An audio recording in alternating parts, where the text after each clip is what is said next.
Hi everyone, to another Howard's Coin Finds video. Willy's Milk Bar today. Been down to see Woody and Echo and only had $70 worth, so I've dragged them out. Pretty sure they're $2, so yeah, 50 of 2s and 20 of 20s. So, very good. Haven't checked 20s for a little while. So we'll go through these and see what we've got. May as well get straight into the 2s. I'll flip them over, check for any colour. Probably won't be, there's not much colour down there. I mean, Woody could be getting them and he should, like I said, but people are really caught on to keeping their coloured $2 coins. So no colour, I'll just give them a quick check for any errors. Mostly looking for rim cut errors. You might get a die crack. You know, I've only found one die crack in the last 16 months on the $2. And it was there. Can't remember, there might have been 94. So it's just at the bottom of the reeds and the floral arrangement. And it was from there to the rim. That is the tiniest gap. You're talking 0.2, 0.3. That was what I found. That's the only one. There's that die cracks. All the rest are die fill and rim cuts, which is the actual edge of the die is chipped away and created an obtuse, which means raised cud on the rim.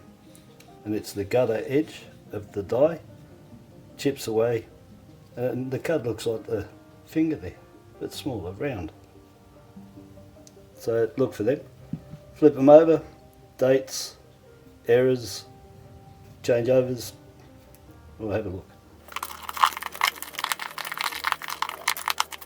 So I've had a look at them with my old magnifying glass there. I've noticed probably the 2021 $2, 2.88 million. I've got them, so I don't need it, but if you're looking for them, I'd get them there while they're in that condition. There's a 99 large head variety just here, which you can get them by the bucket loads. It's the standard small head you want to find, which is a bigger gap from the inner rim to the top of the legends, about 0.4. This large head's about 0.3, 0.2. Very hard to tell. Need them in good nick. There's a 2001 in here somewhere. I think that's it next to it, yep. 2001, that's the standard head. It's got the all joined IRB. The large head is the one you want on the 2001, and the IRB are all spaced. But that one's not. And there's no 93s, 98s on them. There's no colours, no errors. That's it. We'll have a look at the 20-cent pieces.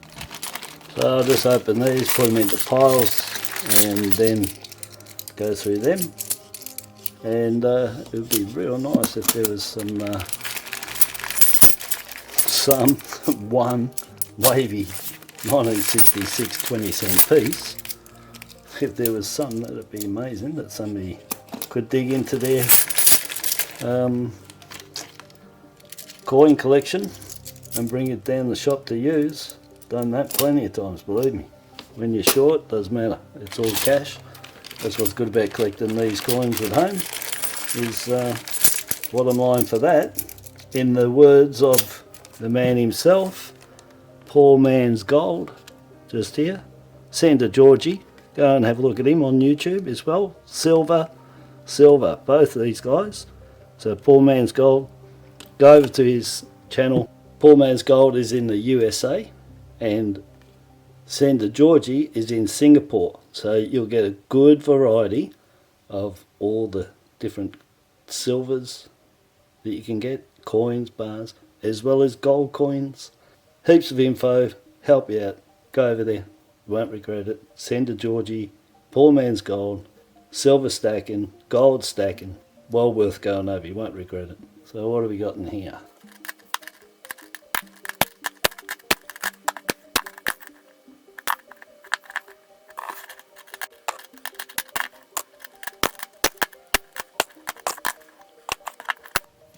checking the 2008 there for the wave gap. So you can get variety where the gap there doesn't meet the head of the platypus. And there's a gap there, just like the 66 Canberra 20-cent piece, that had a gap there too. So look for them, not easy to come by.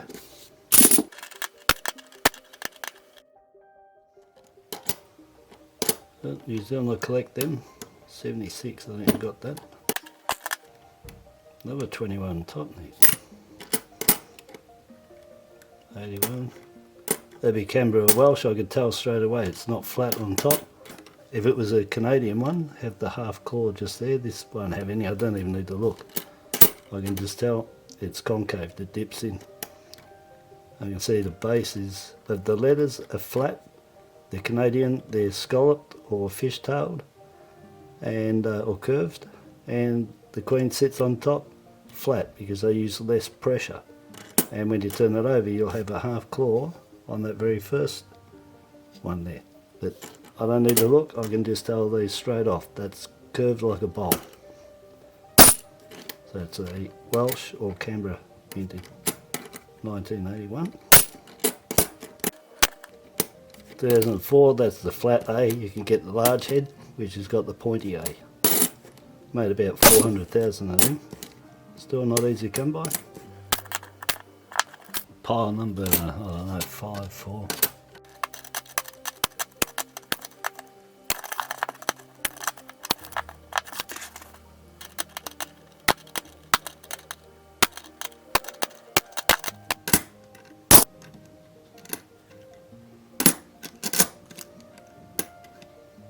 It's another Canberra or Welsh, guaranteed. I'll check it. Yep, it's got all the claws on there. And just once you know the Canadian minted 3.5 claw 20-cent pieces, that's for Australia, not Canada, but for here. Once you've noticed what I'm telling you with the flat planchet and the Queen sitting on top, you'll pick these out straight away by eye without even having to worry about checking anything. They're always concaved and never flat.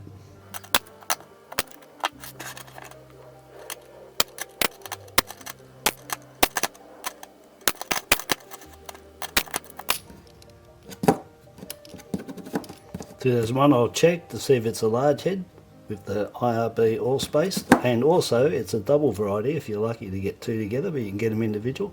You can get a small SD variety just here with a large head die variety on the obverse. So a large head is IRB all spaced and the other variety is the small SD. You can get them together, but mostly you'll get them individually.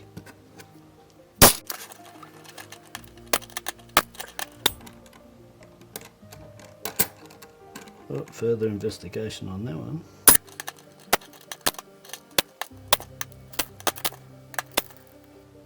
Get tons of errors on these 2020. I've got a video there that shows you about, well, 20 errors that you can find on that coin. Together, mixed, individual, a whole lot. Take a look at that, it's well worth it. Check that again for the large head and the SD. 2001. That 2001 large head, you can find that on the Federation 20-cent pieces as well. All 9 coins can have a variety of the all-spaced large head, the I-spaced RB joined, and the all joined IRB under the Queen's head. So look for them now on the Fed, and those same 3 can be found on the platypus reverse design too.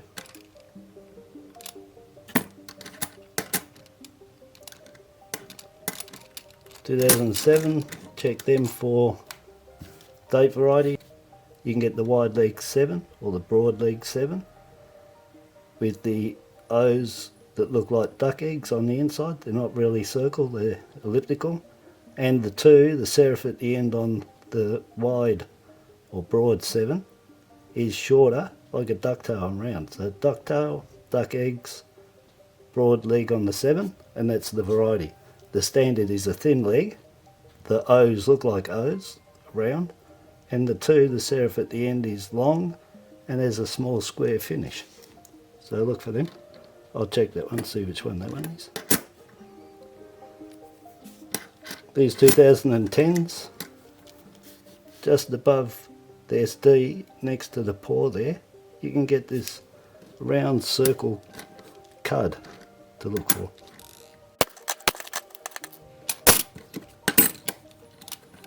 Nice 2001, hopefully a large head or small SD is really hard to find. Last one. I'm not keeping them, I got the two. They're really nice condition. They're 7.3 mil, so you know, collect them if you want. But they'll be around for a while, in good nick I'm sure. Just to let you know, the 2005 there. So this 2005, on the two, you can get, I think it's an indent, if I remember, across the two, or a little bit of a separation, just here, going over. It looks like a swan, so the swan era. And that was out many, many years ago. Maybe it's forgotten now, I don't know. But the swan era. And it's not like the 66 wavy, it doesn't go on top. There's just the marking through that bottom bar in such a way it makes it look like the wing. So look for them. So the 2007, I'll just check that. No, that's the standard 7 on that. We'll check the 2001s quickly. No, all joined IRB and a large SD. Same as that one. Same as that one. And just this one that could be an error, could be aftermarket. So that 2006, that's not an error. It's just been beaten around. It looks like it's pinched and dented there. It's a bit warped, but no, that's aftermarket. You can really tell because if you look inside here, where it's all dinged in, it's got all the reading. And you've got to think to yourself, how does something that bashed, if it got bashed around like, and you know, damaged while it was being minted, how the hell does it put the reading inside there? It couldn't be. It'd have to look like this, no reading at all, and flat in there. But if it's got reading and all that in there pushed in, it's got to be aftermarket. It's just been mashed. Okay, so out of that $20 worth, no 1981 3.5 claw Canadians in there. So that's only the second time probably in the last 12 months from Woody down there at Willy's Milk Bar. So unusual. You should get one at least in $20, but you could get 2, 3 or 4. But grab 20 bucks of 20s, look through, see if you can find yourself a 1981 3.5 claw Canadian minted 20-cent piece. So out of that 5, I will go through my 2021s. There's 3 of them there, and upgrade as I do, and I'll keep about 10 somewhere there. The 2011 Wells at Cape, 10 million, and the 2011 Volunteers International, 6.1 million. Just to show you the 2 that were in there, I've got them. Got some really nice condition ones, but if you're after commemoratives, well, there was 2 nice ones in there, and 3 nice 2021s. Yeah, so $1. And that was all I kept out of that whole $70 worth, was those 5 there. So $1, 5 coins for $1 out of $70 worth of coins. So that's pretty low, but it does happen, and nothing significant at all. This is definite average. This is what you'll find just about every time that you're doing any noodling, coin searching. That's fine, no problems. Love checking the coins anyway. It's the excitement of that coin that you just might find that you don't know about. Okay, so till my next video, please subscribe, share, hit the like button, and until then, bye bye.